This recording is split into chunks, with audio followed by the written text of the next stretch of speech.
The intake hall smelled like burnt ozone and something faintly metallic that made Kira's sinuses ache. She stood in line behind a towering Vrex whose carapace clicked softly with each breath, her duffel slung over one shoulder, trying not to stare at the holographic roster cycling above the registration desk. Her name should have been there. She'd checked it 14 times on the transport shuttle and twice more in the corridor outside. Now it wasn't. Next, the proctor called, a slim Orion with silver-tipped fingers and eyes like crushed glass. Kira stepped forward. The proctor glanced at her tablet, then at Kira, then back at the tablet with the kind of pause that made her stomach twist. Name: Kira Osei, third-year transfer from the Mars Academy Extension Program. The Orion's fingers moved across the screen in quick, dismissive flicks. You're not on the approved roster for this intake cycle. That's impossible. I received confirmation 2 weeks ago. My acceptance code is J7724B. The proctor's expression didn't change. Human cadets are not eligible for judicial practicum trials at this facility. The examination parameters exceed baseline human cognitive and physical tolerances. Your application was flagged and removed. Kira felt the words land like stones. Around her, the hall continued its hum of motion, cadets shuffling forward, translators chirping, boots echoing on polished composite floors. No one stopped. No one turned. She forced herself to keep her voice steady. I passed every prerequisite. My neuroplasticity scores ranked in the 94th percentile across species. I wouldn't have been cleared for transfer if I couldn't handle the workload. That assessment, the Orion said, not unkindly but with finality, was made in error. You may file an appeal with the Admissions Council, but the trial sequence begins in 40 minutes. You will not be participating. Kira opened her mouth, closed it, then looked past the proctor toward the archway leading into the inner halls where other cadets were already disappearing. She thought about the 16-hour shuttle ride, the months she'd spent preparing, the way her younger brother had grinned when she'd told him she'd gotten in. She thought about walking back to that shuttle and explaining to him that she'd been turned away at the door. "Thank you," she said quietly and stepped aside. She didn't leave right away. Instead, she found a bench near the wall beneath a viewport showing the curve of the station against the black. The exam hall doors were tall and reinforced, etched with symbols she recognized from the Interstellar Judicial Council's founding charter. Every few minutes another cluster of cadets would pass through, their faces tense or determined or blank with focus. None of them were human. She counted 2 Vrex, a half-dozen Orions, something that looked like an upright salamander wrapped in ceremonial cloth, and one species she didn't recognize at all, bipedal, faintly luminous, with too many joints in its limbs. Kira pulled her tablet from her duffel and opened the appeal form. The interface loaded slowly, asking for identification codes, transfer documentation, a written explanation of grounds for review. She started typing, then stopped. The words felt hollow. She didn't know what she was appealing, a clerical error, a policy she hadn't known existed. The idea that someone somewhere had decided her species wasn't capable of sitting in a chair and making judgments about hypothetical scenarios. She set the tablet down and pressed her palms against her knees. Her hands were shaking just slightly. She made them stop. "You're the human."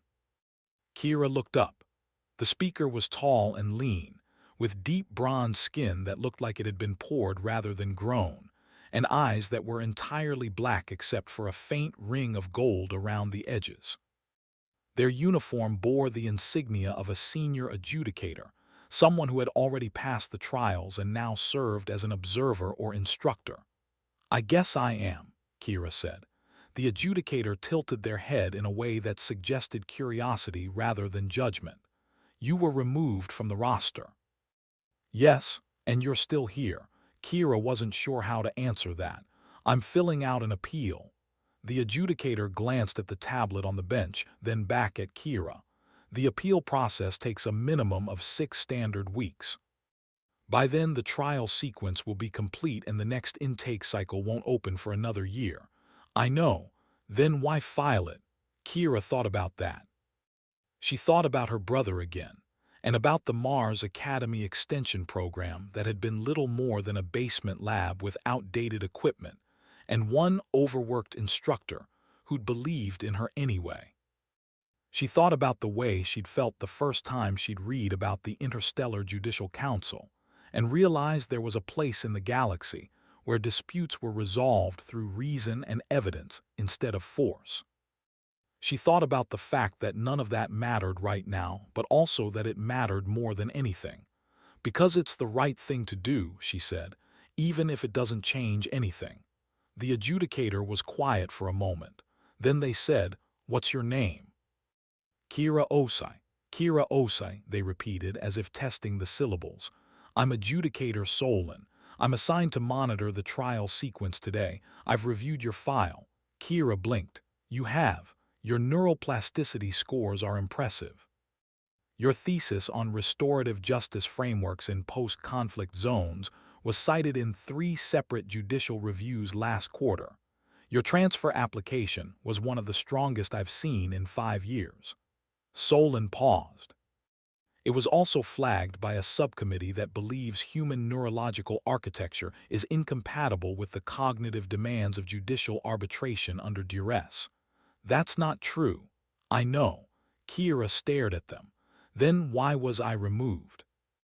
Because the subcommittee has the authority to make that determination, and they exercised it. The council operates on consensus-based governance, which means procedural conservatism often overrides merit-based assessment. Solon's tone was calm, almost clinical, but there was something underneath it that sounded like frustration. It's a flaw in the system, one I've been trying to address for the better part of a decade. So what am I supposed to do? Solon looked at her for a long moment, then glanced toward the exam hall doors. Nothing. You've already done it. Before Kira could ask what that meant, Solon turned and walked toward the archway, their long stride carrying them out of sight within seconds. Kira sat there, the tablet still open on her lap, the appeal form half finished. She saved the draft, closed the file, and leaned back against the wall. The viewport above her showed a transport shuttle docking at one of the station's outer pylons, its lights blinking in a slow, steady rhythm. She thought about leaving. She thought about staying. In the end, she did neither. She just sat. 20 minutes later, the hall doors opened and a wave of noise spilled out, voices raised in confusion, the sharp bleat of an alarm being silenced, the heavy thud of boots on tile. Kira stood instinctively, watching as cadets began streaming back into the intake hall, their faces pale or flushed or frozen in shock. A Vrex cadet stumbled past her and collapsed onto a nearby bench, their breathing ragged. Another cadet, the luminous one she'd seen earlier, stood motionless near the archway, staring at nothing. A proctor appeared, different from the one who'd turned Kira away.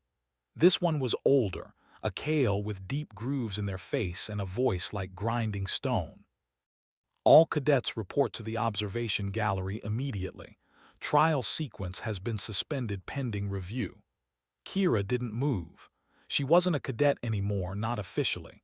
But then Solon appeared in the doorway, scanning the crowd, and their gaze landed on her. They gestured once, a quick flick of their hand. Kira hesitated, then followed. The observation gallery was a curved room with floor-to-ceiling screens showing different angles of the exam hall below. Kira had seen images of it in the academy brochures. A vast circular chamber with a single seat at the center and holographic projections that could simulate any scenario the examiners chose. Right now, the chamber was empty except for a cluster of adjudicators standing near the central seat, their voices low and tense. Solon led her to a corner of the gallery where the crowd was thinner. "Watch," they said simply. On the largest screen, a recording began to play. The timestamp showed it was from less than 10 minutes ago. The exam hall appeared, the central seat occupied by a Vrex cadet whose nameplate read Torvin. Around him, holograms flickered to life. A courtroom, a defendant, a plaintiff, a jury of mixed species. The scenario was clear.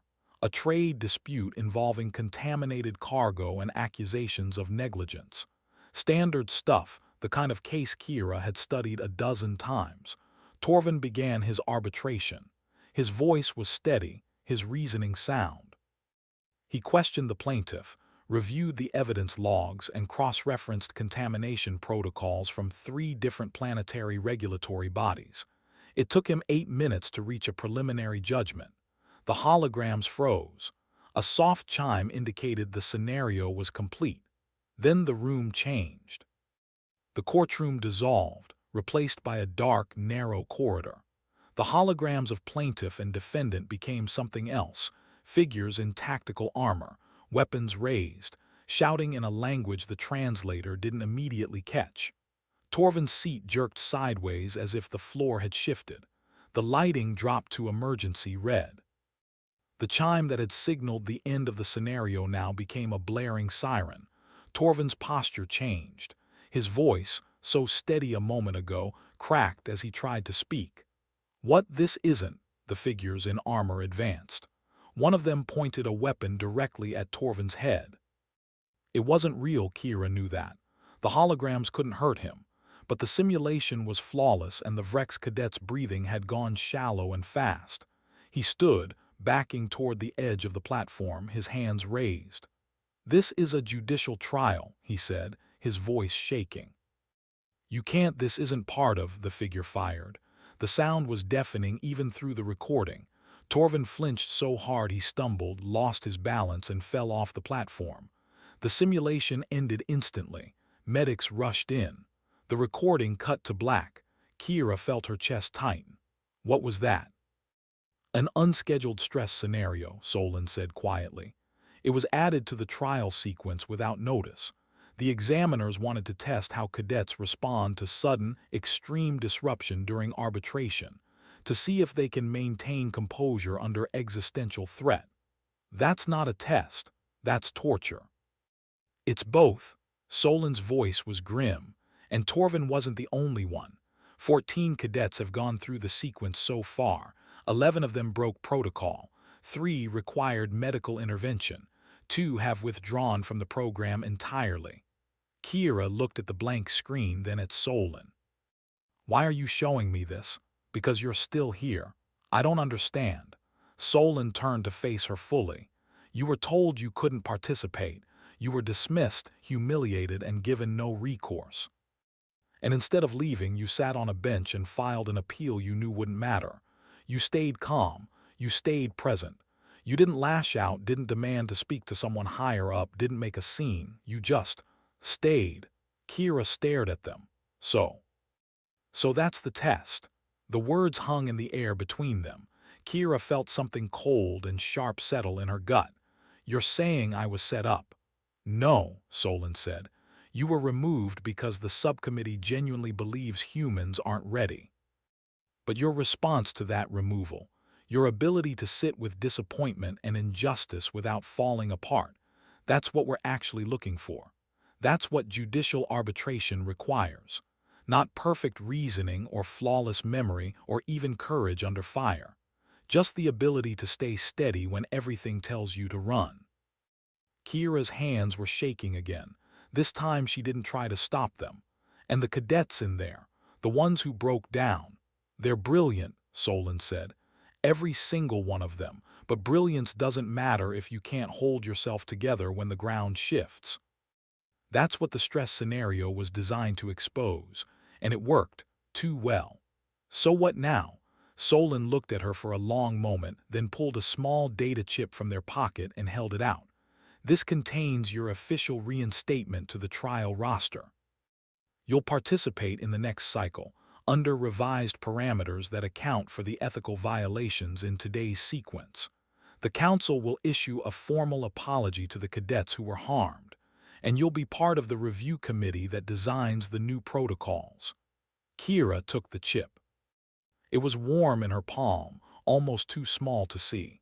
"Why me?" "Because you passed without taking the test," Solon said. and because I think you're exactly the kind of person we need making decisions about justice." The observation gallery was beginning to empty. Cadets filed out in silence, their faces drawn. Kira stayed where she was, the chip still in her hand, her mind racing through everything that had just happened. She thought about Torvin, about the moment he'd fallen off the platform. She thought about the way the proctor had dismissed her, the flatness in their voice. She thought about her brother and the Mars Academy and the 16-hour shuttle ride that had brought her here. She thought about the fact that none of it had been fair, and that fairness was exactly what she was here to learn how to create. "When does the next cycle start?" she asked. 3 weeks, Solon said. "You'll receive your briefing materials tomorrow." Kira nodded. She slipped the chip into her pocket, picked up her duffel, and walked toward the exit. At the doorway, she paused and looked back at the observation gallery, at the screens now dark and quiet. Solon was still standing there watching her. "Thank you," Kira said. Solon inclined their head. "Don't thank me yet. The real work starts now." Kira left the gallery and made her way back through the intake hall. The bench where she'd sat earlier was empty. The roster above the registration desk was cycling again, names appearing and disappearing in bright, steady lines. She didn't stop to look for hers. She already knew it would be there. Outside, the station's artificial gravity hummed beneath her feet, a low vibration she could feel in her bones. She found a window near the docking bays and stood there for a while, watching shuttles come and go, their lights blinking against the dark. Her hands had stopped shaking. Her breathing was steady.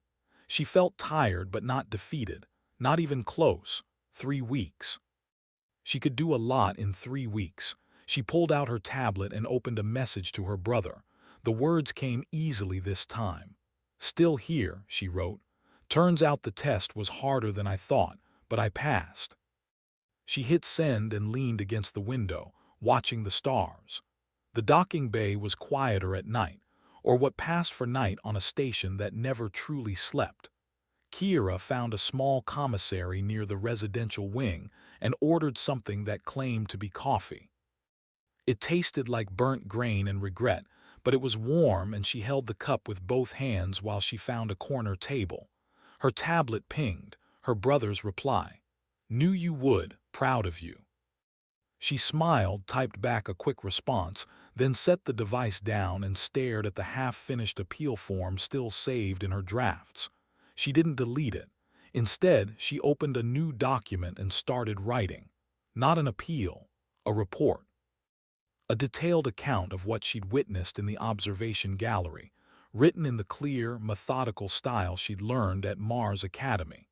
She described Torvin's fall, the way the simulation had violated every ethical guideline she'd ever studied, the cadets who'd withdrawn, the ones who'd needed medical care. She wrote it as if she were already an adjudicator, as if her words mattered, because Solon had said they would. When she finished, it was past midnight station time. The commissary was nearly empty except for a custodial drone humming softly in the corner. Kira saved the file, attached it to an encrypted message addressed to Solon, and sent it before she could second-guess herself. Then she finished her terrible coffee and headed toward the temporary quarters she'd been assigned before everything had fallen apart. The room was small and sterile, with a narrow bunk and a locker bolted to the wall. She dropped her duffel on the floor, sat on the edge of the bunk, and finally let herself feel everything she'd been holding back. The anger at being dismissed. The fear that she might not have been strong enough if they'd let her take the test. The quiet, stubborn pride that she'd stayed anyway. It all washed over her in a wave, and she sat there and let it come, her hands pressed against her knees, her breathing slow and deliberate. After a while, the wave passed. She lay back on the bunk and stared at the ceiling. Sleep didn't come easily, but eventually it came. The next morning, her tablet pinged again. This time it was an official council message. "Report to Conference Hall 7 at 0900 hours. Briefing materials attached. Wear your academy uniform." Kira opened the attachment. It was a dense packet of protocols, case studies, and ethical frameworks, the kind of material that would take days to absorb properly. She had 3 hours. She showered, dressed, and spent those 3 hours reading. By the time she arrived at Conference Hall 7, her head was buzzing with information, and her notebook was full of scribbled questions. The hall itself was smaller than she'd expected, with a single long table and a dozen chairs. Half of them were already occupied. Solon sat at the head, and scattered around them were other adjudicators, some of whom Kira recognized from the observation gallery. There were also two cadets she didn't know, both looking as uncertain as she felt. Solon gestured to an empty chair. Kira Osei. Thank you for coming. She sat, of course. These are adjudicators Ren, Yilva, and Akoro, Solon said, nodding to each in turn, and cadets Marin and Hawk. We're convening this review committee to address what happened yesterday and to design new trial parameters that uphold both rigor and ethics. Your report was instrumental in bringing this meeting forward. Kira blinked. It's only been 8 hours. The council moves quickly when necessary, Solon said. And yesterday made it necessary. The meeting lasted 4 hours. They discussed stressor thresholds, informed consent, the difference between pressure testing resilience and inflicting trauma.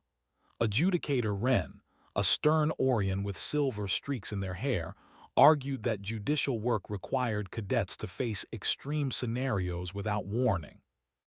Adjudicator Yilva, who had 3 eyes and a voice like distant thunder, countered that preparation didn't mean cruelty. Marin, one of the other cadets, spoke about her own experience in the trial and how she'd felt the moment the scenario shifted. I thought I was dying, she said quietly. I know it wasn't real, but my body didn't, and I couldn't think, I just froze. Hawk, the other cadet, nodded. Same, I've trained for years, I know how to handle pressure, but that wasn't pressure, that was terror. Kira listened, taking notes, occasionally chiming in when the conversation touched on frameworks she recognized from her studies. Toward the end of the meeting, Solon turned to her directly. You didn't go through the trial, but you did experience a form of it. How would you design a scenario that tests composure without crossing into harm? Kira thought about the bench, the viewport, the way her hands had shaken and then stopped. I'd make the injustice transparent, she said, not hidden or sudden.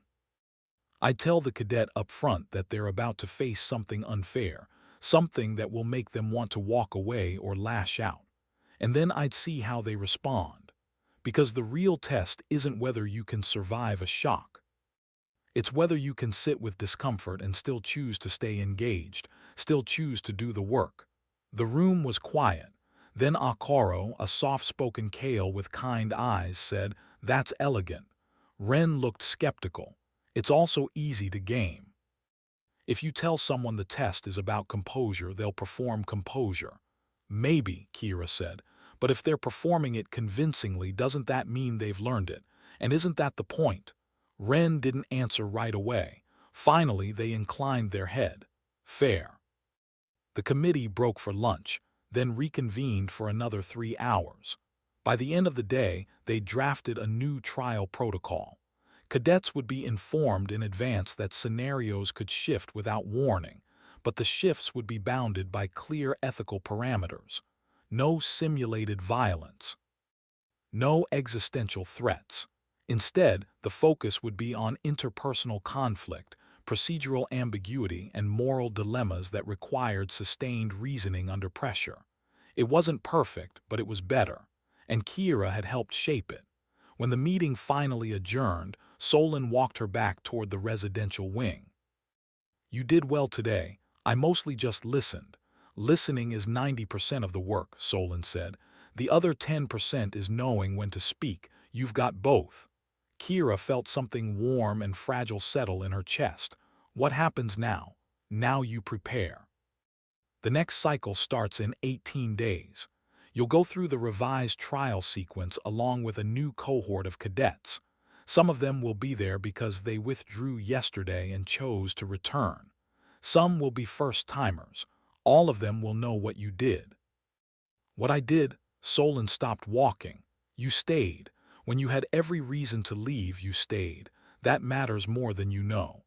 Kira thought about Torvin, about the way he'd fallen. She thought about Marin and Hawk and the others who'd broken down. She thought about the 16-hour shuttle ride and her brother's grin and the basement lab at Mars Academy. I hope so, she said. Solon smiled. It was the first time Kira had seen them do that. Get some rest. Tomorrow we'll start your pretrial prep. It's going to be intense. Good, Kira said. I didn't come here for easy. The 18 days that followed were some of the hardest of Kira's life. She studied case law until her eyes burned, ran cognitive drills until her brain felt like mush, and spent hours in simulation chambers practicing arbitration scenarios that ranged from mundane contract disputes to complex interspecies ethical dilemmas. Solon was her primary mentor, but she also worked with Akoro and Yilva, both of whom had different teaching styles and different expectations. Akoro focused on empathy. You can know every law in the galaxy, they said one afternoon, while Kira struggled through a scenario involving a custody dispute. But if you can't understand what the people in front of you are feeling, you'll never reach a just resolution. Yilva focused on precision. Empathy without rigor is sentiment, they told her during a particularly brutal evidence review session. You need both, feeling and thinking, heart and head. Kira tried to hold both at once. Some days it worked, some days it didn't. On the 10th day, she failed a scenario so badly that she had to excuse herself and sit in the hallway for 20 minutes, her head between her knees, trying not to cry. Solon found her there. Want to talk about it? Kira shook her head. Want to go again? She looked up, seriously. You're not going to learn if you quit every time it gets hard. Kira stood. Her legs were shaky, but she walked back into the simulation chamber and tried again. This time she got it right. Not perfect, but right. On the 15th day she met Torvin in the commissary. He was sitting alone, staring at a plate of untouched food. Kira hesitated, then approached. Mind if I sit? He looked up, startled, then nodded. Sure. She sat. For a moment neither of them spoke. Then Torvin said, I heard you're part of the committee that redesigned the trials. I am? Good. He paused. I'm not going back. I withdrew officially yesterday, but I wanted to say, I'm glad someone's fixing it. Kira felt a pang of something sharp and sad. I'm sorry you went through that. Not your fault. Torvin picked up his fork, then set it down again. For what it's worth, I think you'll do well. You've got the temperament for it. How do you know? He smiled faintly. Because you're sitting here talking to me instead of pretending I don't exist. That's the kind of thing good adjudicators do. Kira didn't know what to say to that, so she just nodded. They sat together for a while longer, not talking much, just sharing the space. When Torvin finally stood to leave, he touched her shoulder briefly. Good luck. You too, she said. The day before the trial, Kira received a message from her brother. Saw the news. They're calling you the cadet who passed without testing. Pretty cool. She smiled, typed back a response, then turned off her tablet and spent the evening walking the station's outer corridors. She needed to clear her head. The corridors were long and curved, lined with viewports that showed the endless black beyond. Kira walked slowly, her hands in her pockets, her mind quiet for the first time in weeks. She thought about justice. About what it meant to sit in judgment of others, to weigh evidence and emotion and come to a conclusion that would shape lives. She thought about the responsibility of it, the weight. She thought about whether she was ready. She didn't know, but she was here. And that had to be enough. The trial chamber was exactly as she'd seen it in the recordings, vast, circular, and eerily quiet. Kira stood at the threshold, her heart pounding, and looked at the central seat. It was empty, waiting. Around the perimeter, adjudicators and observers filled the gallery, their faces serious and attentive. Solon was there near the front. They met her eyes and nodded once. Kira walked to the center and sat. The chair was cold and uncomfortable, designed that way on purpose. The holograms flickered to life around her, a courtroom, a plaintiff, a defendant. The scenario was straightforward, a property dispute involving ancestral land claims and conflicting treaties. Kira took a breath, steadied herself, and began. She questioned the plaintiff, reviewed the treaties, cross-referenced historical records and current planetary law. The scenario escalated. The defendant became emotional, the plaintiff accused them of lying, the courtroom devolved into shouting. Kira raised her hand. Pause. The holograms froze. This isn't productive, she said, her voice calm. We need to establish a baseline of mutual respect before we can proceed. Plaintiff, you've made serious accusations. Can you provide evidence? Defendant, you've been accused. Do you contest the claim, and if so, on what grounds? The holograms resumed. The tension in the room shifted. The shouting stopped. Slowly, carefully, Kira walked both parties through the evidence. She asked questions, clarified points of confusion, and offered observations without imposing conclusions. It took 30 minutes. At the end, she delivered a preliminary judgment that acknowledged the validity of both claims and proposed a compromise involving shared land use and a reparations framework. The holograms faded. The chamber was silent, then Solon stood. Well done. The trial wasn't over.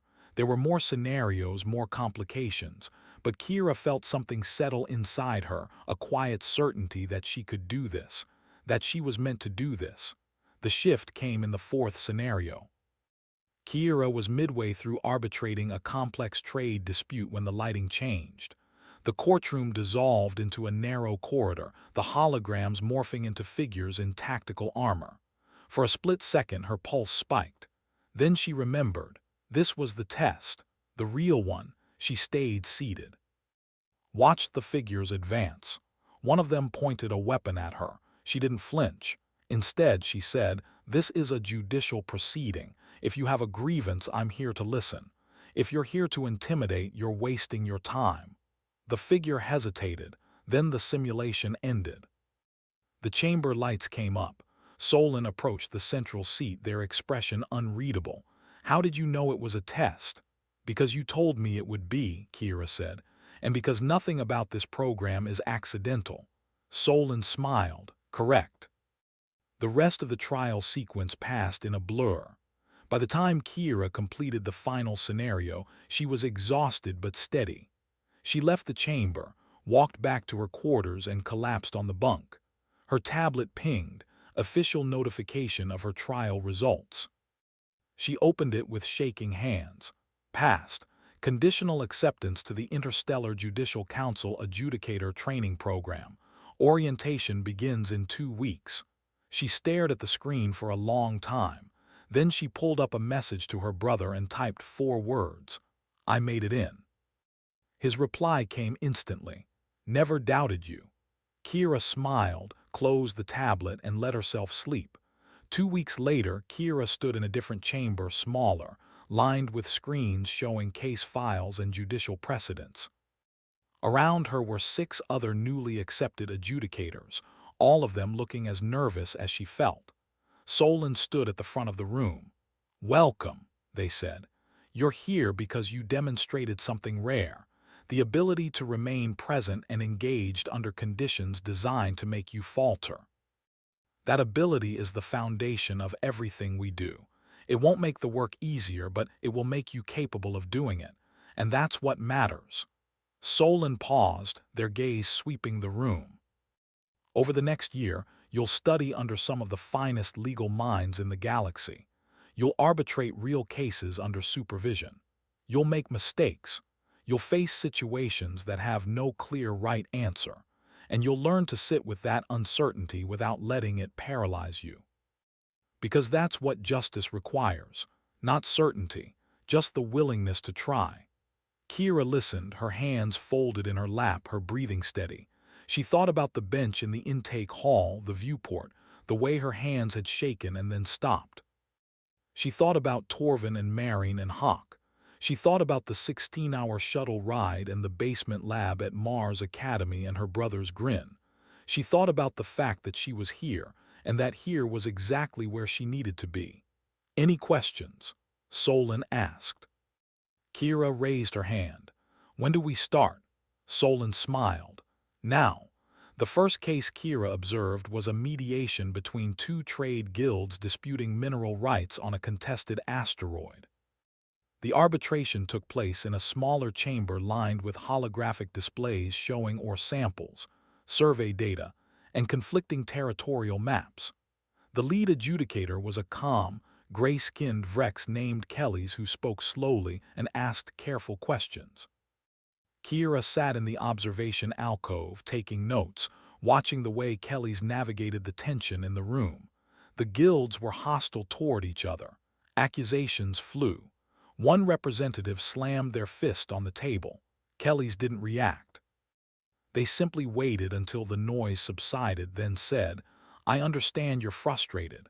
Let's identify what you both need, rather than what you want to take from each other." It took 4 hours, but eventually the guilds reached an agreement.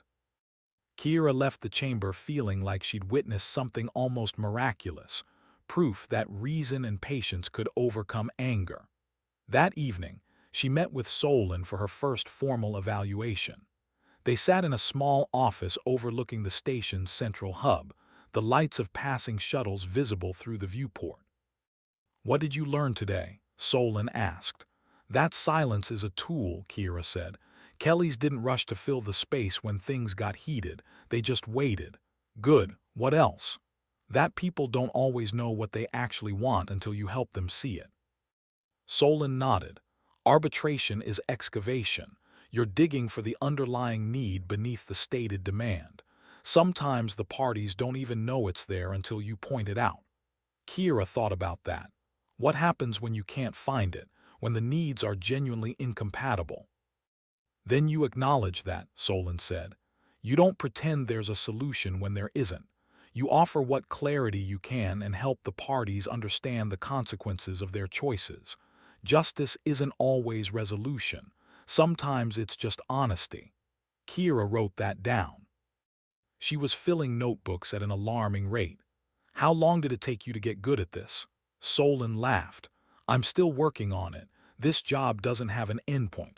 You just get better at recognizing when you're wrong." Over the next few months, Kira observed dozens of cases. She watched adjudicators mediate custody disputes, trade conflicts, and accusations of treaty violations. She saw brilliant arbitrators lose their composure and mediocre ones stumble into unexpected clarity. She learned that justice was messy, inconsistent, and deeply human, even when the parties involved weren't human at all. She also began handling small cases herself, under supervision. The first time she sat in the central seat without it being a simulation, her hands shook so badly she had to grip the armrests to steady them. The case was minor, a noise complaint between neighbors in a residential sector. But it mattered to the people involved, and Kira treated it with the same seriousness she would have given a planetary trade dispute. She listened, asked questions, helped both parties articulate what they needed. In the end, they agreed to a set of guidelines around acceptable noise levels and quiet hours. It wasn't groundbreaking, but it worked. Afterwards, Solon met her in the hallway. "How did it feel?" "Terrifying," Kira admitted. "But also, right." "Good," Solon said. "Hold on to that. The fear keeps you honest. The rightness keeps you going." 6 months in, Kira was assigned her first complex case. A human colony on a contested moon had entered into a resource-sharing agreement with a Kale settlement, but the agreement had broken down after environmental damage was discovered near a shared water source. Each side blamed the other. Tensions were high. The colony's representative arrived at the hearing with a lawyer who immediately began making procedural objections. The Kale representative refused to speak directly to the human and communicated only through a translator. Kira sat in the central seat, her heart pounding, and took a breath. "Let's start with what we agree on," she said. "Both of your communities need clean water. Is that correct?" The human representative nodded. The Kale representative hesitated, then nodded as well. "Then let's focus on that shared need. We'll address the blame and the procedural questions later. Right now, I want to understand what happened to the water and what needs to happen to fix it. It took 3 sessions. Kira brought in environmental specialists to review the damage, cross-referenced both sides' maintenance records, and discovered that the contamination wasn't caused by either community. It was runoff from a nearby abandoned mining operation that neither group had known about. Once that became clear, the hostility evaporated. The 2 communities agreed to a joint cleanup effort and revised their resource-sharing agreement to include regular environmental monitoring. Solon attended the final session. Afterward, they pulled Kira aside. That was exceptional work. Kira shook her head. I got lucky.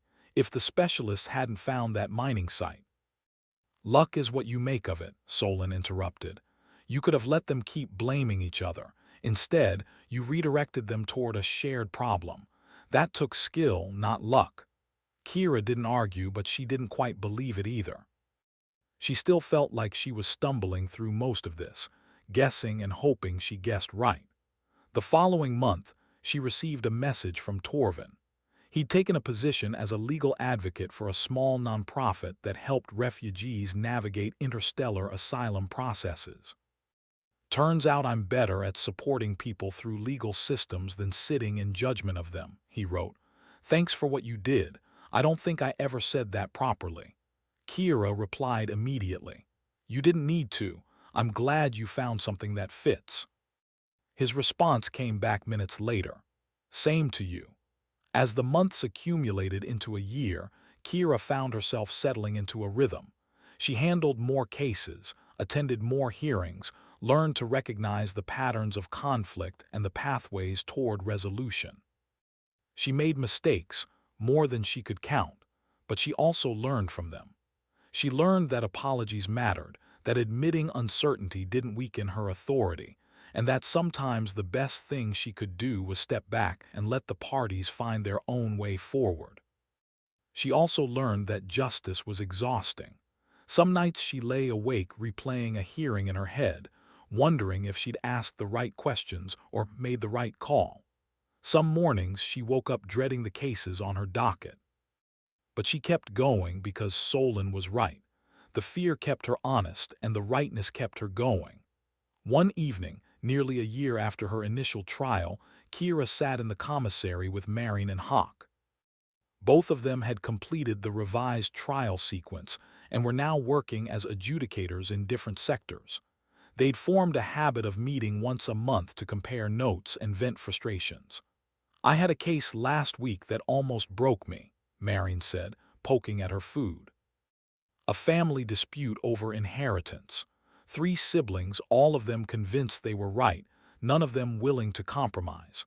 I spent 6 hours listening to them tear each other apart, and in the end, I couldn't get them to agree on anything. What did you do? Kira asked. I told them the truth. I said I couldn't force them to reconcile, and that if they chose to let this destroy their family, that was their right. But I also told them what they'd be losing if they did. Marin looked up. And then I left. I don't know if it worked. I'll find out next week when they come back for a follow-up. Hawk nodded. I had something similar, trade dispute between 2 small business owners. Both of them were technically right, but their relationship was so poisoned that no resolution would satisfy them. I ended up recommending they dissolve the partnership entirely. Did they? Kira asked.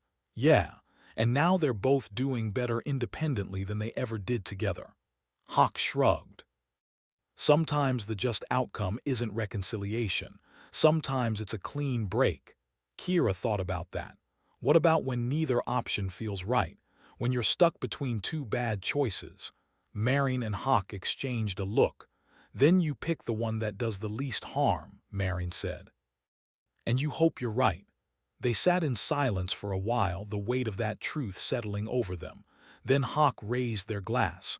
To doing the work anyway. Kira and Marin clinked their glasses against Hawk's. To doing the work anyway. 2 weeks later, Kira was summoned to Solon's office.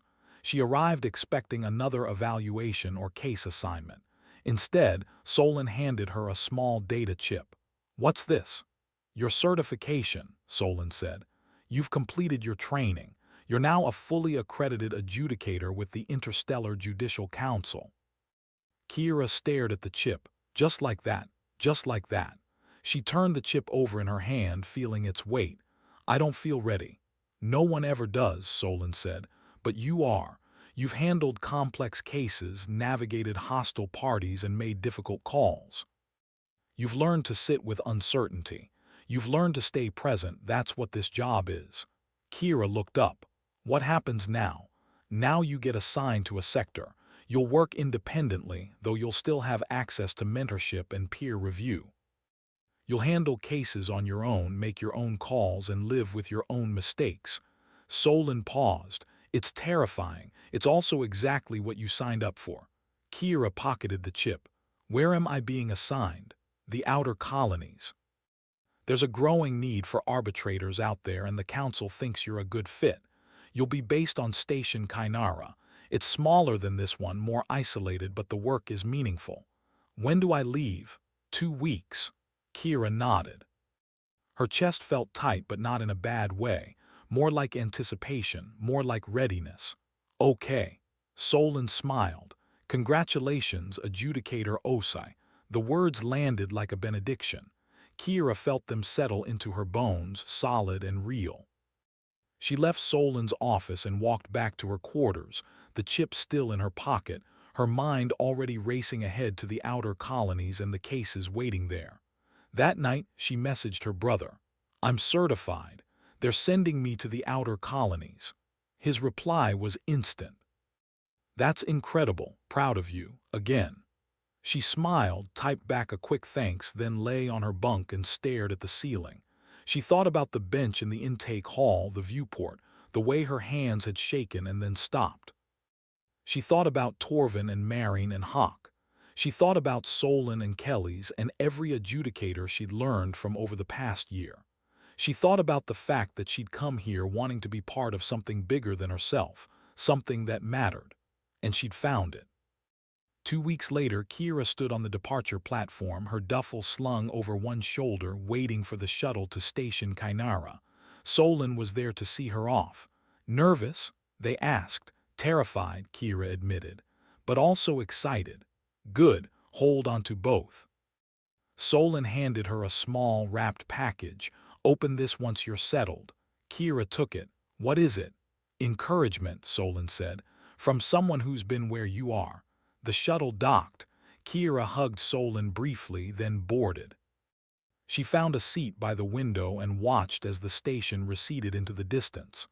Below her, the stars stretched out in every direction, vast and infinite and full of possibility. She opened the package. Inside was a small notebook, well-worn and filled with handwritten notes in Solon's precise script. The first page read, "Adjudicator's Log, Year 1. Mistakes, lessons, and moments of clarity." Kira flipped through the pages, reading snippets of cases and reflections. The last page had a single sentence written in bold ink. "You'll figure it out." "I did." She closed the notebook, held it against her chest, and looked out at the stars. The journey to Station Kainara took 18 hours. Kira spent most of it reading case files and familiarizing herself with the outer colony's legal frameworks. The colonies were newer, less established, and their judicial systems were still evolving. That meant more ambiguity, more conflict, and more need for arbitrators who could navigate complexity without clear precedent.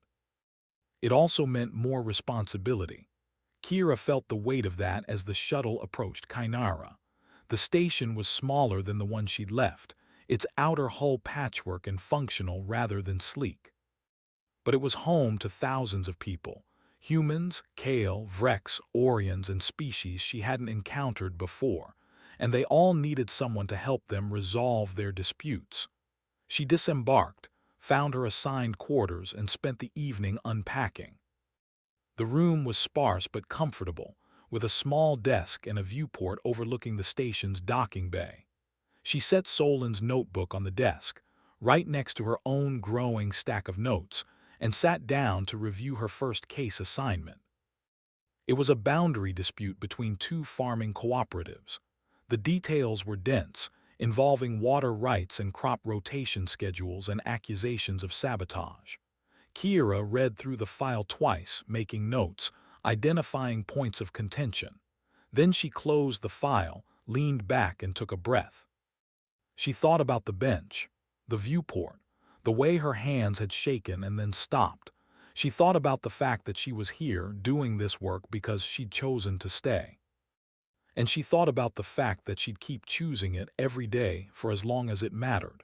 She opened a blank document and began drafting her hearing plan. Outside, the stars blinked against the black. Inside, Kira wrote,